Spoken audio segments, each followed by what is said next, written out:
Think about how fear impacts your leadership. Maybe it's fear of failure, fear of rejection, fear of success. Think about how fear impacts your ability to lead others. Luckily, we don't have to choose fear because we can prance on over to passion. And when I'm talking about passion, I'm not talking about a romantic love affair.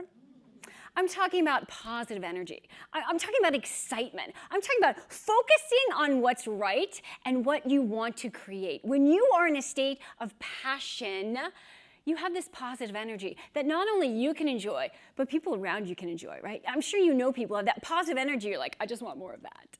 Okay? When you are in a place of passion, you not only experience gratitude for where you are, but you're also very much in the problem-solving mode. It's great, and how can we make it even better? When you're in a place of passion, it's a lot easier to be authentic with your emotions. When we're in fear, we may cry, get overwhelmed with our emotions, but when we're in a place of passion, we can be authentic with the person who you are. Now, when you're in a place of fear, and please do not take this the wrong way, okay? But when you're in the place of fear, you have a big butt. A huge butt. I do not mean your derriere, I mean the word B-U-T. B-U-T, as in, I want to blank a butt. I want to get more work done. I want to be more productive at work, but so many meetings. I want to help my team be engaged, but there's so much uncertainty. I don't even know what to tell them. I want to be happier in my relationship, but we fight all the time. But. A butt is like a brick wall. When you come up to it, boom, it stops you in your tracks. It stops you in your tracks. So what I'd like you to do right now is I'd like you to jot down your big butt, okay? Fill in this blank. I want to blank butt blank. So wherever you are around the globe, just jot that down. I want to blank butt blank. And actually fill in the blanks. You got that, right? Yeah. Okay. You get there.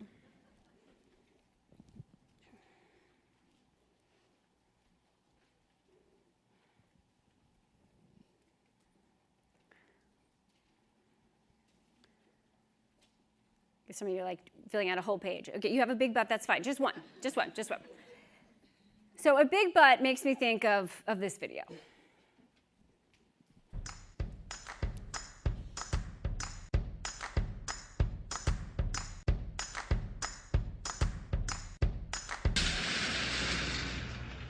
Whoa, that's not good. Oh, I don't need this. I'm already late. Somebody will come. Anybody out there? Do you have a phone? No. Sorry. Somebody! Hello? There are two people stuck on an escalator and we need help. Now, would somebody please do something? Help! Help! Help! I don't believe this. You gotta be kidding me. I'm gonna cry. Well, there's not enough left to do, is there?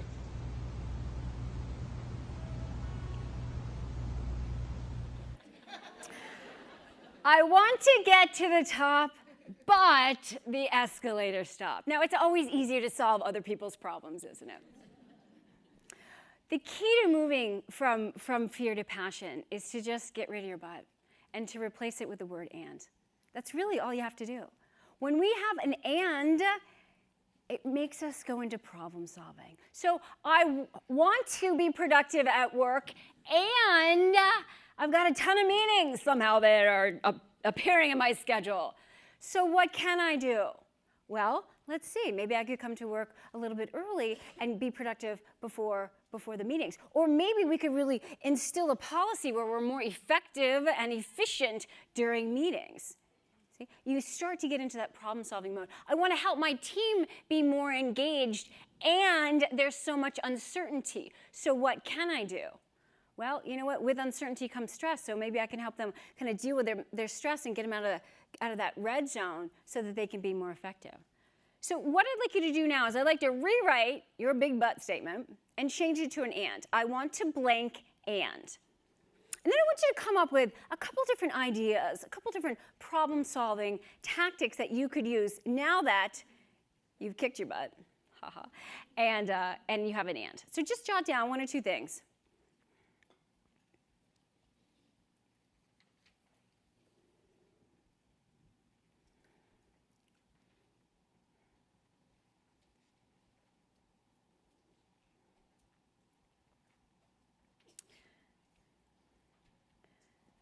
All right, so just quick jot, one or two, that's all. So what I'm going to do, we're going to try this literally around the world. We are going to pair up in a moment, okay? Two people. Person A is the person with the shortest hair. If it's the same length and the lightest color, okay? Person A is going to do the following. Person A with the shortest hair is, did I say shortest or longest? Whew, okay, shortest hair. Making sure you're listening. Shortest hair is going to say their and statement.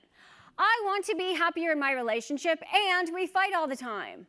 And then you're going to share your ideas. Well, let's see. We haven't had a date for 13 years, so maybe that's a good idea. Maybe we'll have a date this week. And you know what? He likes this coffee, so this special coffee. Maybe I'll stop by the store and pick some up on my way home. Quick and easy, okay? That should take about 35 to 40 seconds. Then person B, your partner, is going to say, oh my gosh, those are great ideas. And have you considered? And have you considered that, you know, when you're beating yourself up and you're all stressed out, you're more irritable, so I think you should go get a massage. I like person B. Person B is going to give some coaching, really brief. And the goal then is to go from having a big but where you can't do anything to start to solve the problems. And we're going to think about emotion-focused as well as problem-focused coping. So you're going to split up into twos. Person A is going to start. Ready, go.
Okay.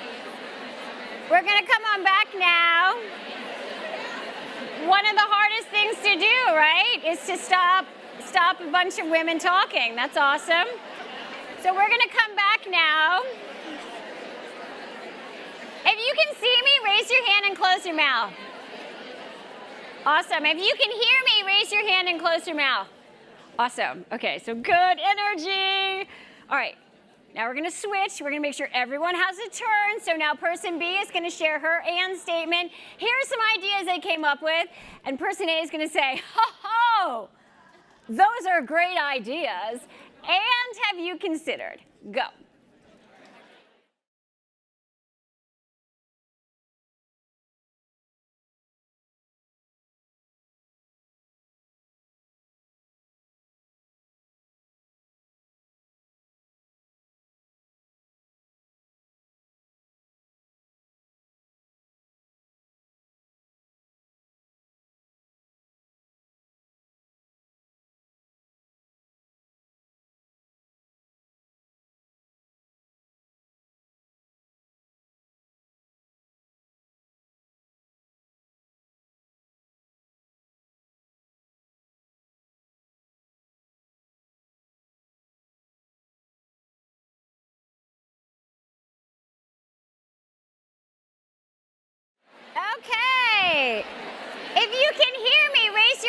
close your mouth, please. If you can hear me, raise your hand and close your mouth, please. If you can hear me, raise your hand and close your mouth, please. Okay, good. I love the enthusiasm. Okay, so if you feel like you have a different perspective on the issue that you were discussing, give me one clap. Okay, if your partner gave you great coaching, give me one clap. If you now have a sense of at least one thing that you can do today, this week, to address this issue, give me one clap. Okay, great. So what I want you to do now is I just want you to jot down what is your action step for this week. My goal is we're rewiring your brain, but part of rewiring your brain is applying these new concepts. So what's one thing that you are going to do this week as a result of that exercise? Just jot that down, please.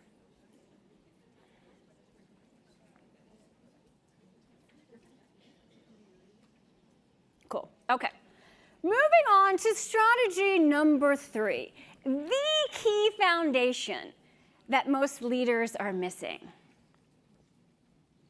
Now, before I tell you what that is, what I want you to do is I want you to identify a leader who you admire, someone who you really look up to. You want to emulate them. You so admire their leadership style. It may be someone in Coca, it may be someone in this room, but just go ahead and identify someone who you really admire.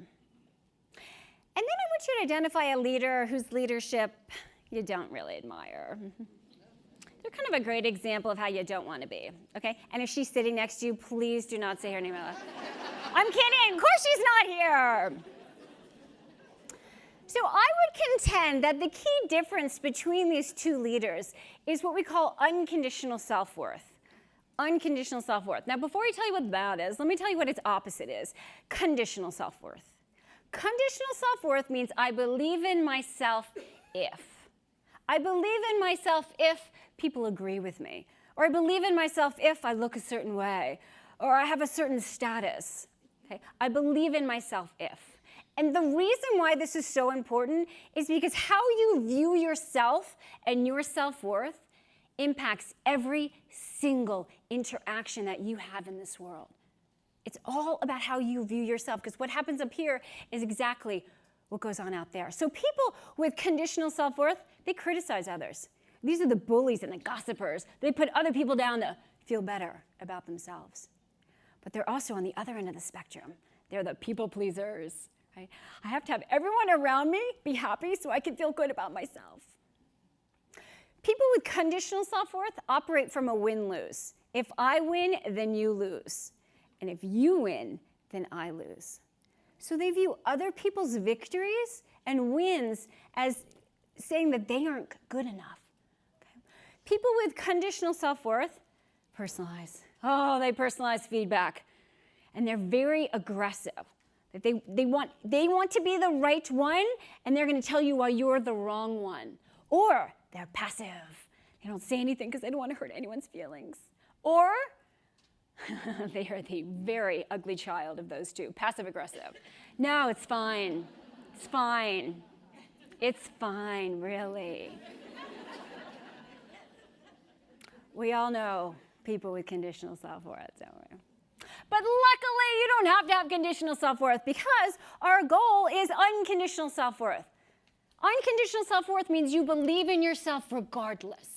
You believe in yourself based on your values, your strengths, your intrinsic characteristics. It's not narcissism. Narcissism is actually very conditional self-worth. If you ever watch a narcissistic individual from a psychological perspective, it's fascinating. Because they're telling everyone why they're wrong, and it's because they have their own conditional self-worth. They're so fragile, they're little egos. But when you have unconditional self-worth, you accept others. You're not threatened by other people's differences. You know, I do a lot of training in corporations on diversity. And I will tell you this, you cannot have an environment that's truly open to diversity unless you address unconditional self-worth. You can't, because otherwise people are too threatened by others' differences. And this really is a key component to anyone and any environment being open to differences. Unconditional self-worth. People with unconditional self-worth, when you have unconditional self-worth, you operate from a win-win. If I win, then you win, right? Rising tide lifts all ships. So let's all just help each other out. When you have unconditional self-worth, you welcome feedback. It doesn't hurt you. You don't feel like a failure because you know you're good and you know you can keep getting better. When you have unconditional self-worth, you could be assertive. Very different from aggressive. Assertive means you respect yourself and you respect the other person. Okay. Unconditional self-worth. Now my hope is, as I've been describing this, that you're thinking, I want more of that. So let's look at how you can cultivate your unconditional self-worth. Go back to that first person who you identified, who you really admire. And I want you to jot down 3 characteristics about that person that you admire. What are 3 things that you really admire in that person? Just jot those down.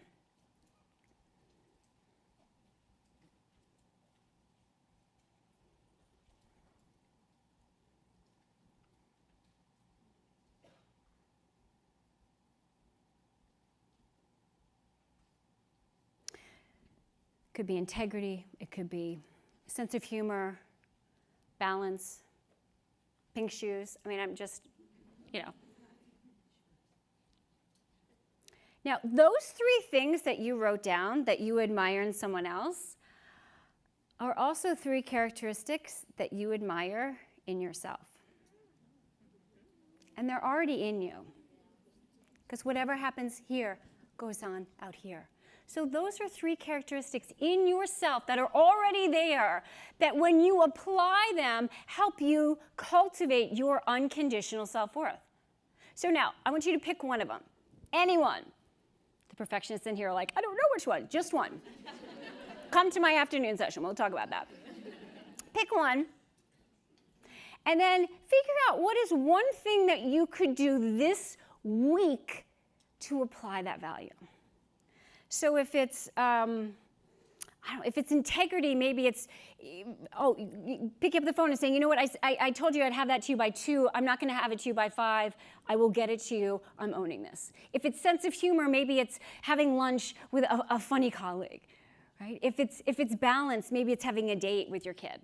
Whatever it is, just jot down one step that you can take this week to apply that value, that characteristic. And then what I want you to do is I want you to go to Facebook. dr.elizabeth.com, that's me. I want you to like the page. And a week from today, and talk about how great it is, a week from today, I am going to put a post that will be something like, hey, everyone who heard me speaking from the stage in Atlanta, what was your one thing and how did it go? What was your one thing and how did it go? And the reason why I'm going to do this a week from today is twofold. One, accountability. You're going to be learning all kinds of great information today. This is a fabulous conference. I'm honored to get to be here. You're going to learn a lot of information, and we want it not just to be here, but we want you to start to apply it, to really rewire your brain. And the second reason is inspiration. Great leaders inspire, and we want to be inspired by you. So a week from today, you're going to go to that post on my Facebook page. You're going to let us know what was your one thing and how did it go. All right, so here's your to-do list. Use emotion and problem-focused coping. What can I do? You are never stuck. 2, replace your but with an and coach people around you to do the same. Maybe not your partner if you're having issues, but everyone else, okay? Your team members, your children, your friends, when they come up with a big old but, just have them replace it with an Let's change this conversation that we're having. And then finally, do your one thing and report back on Facebook. I end our time together with sharing my favorite quote by one of our past first ladies here in the United States. No one can make you feel inferior without your consent. No one can make you feel inferior without your consent. That means regardless of what people are saying or doing, it's only if your inner critic agrees with them that it hurts. Well, I say, no one can make you feel empowered without your consent either. So My plea for you is to give your consent to be powered, to crush your inner critic so that you can be the leader who you are meant to be. Thank you so much.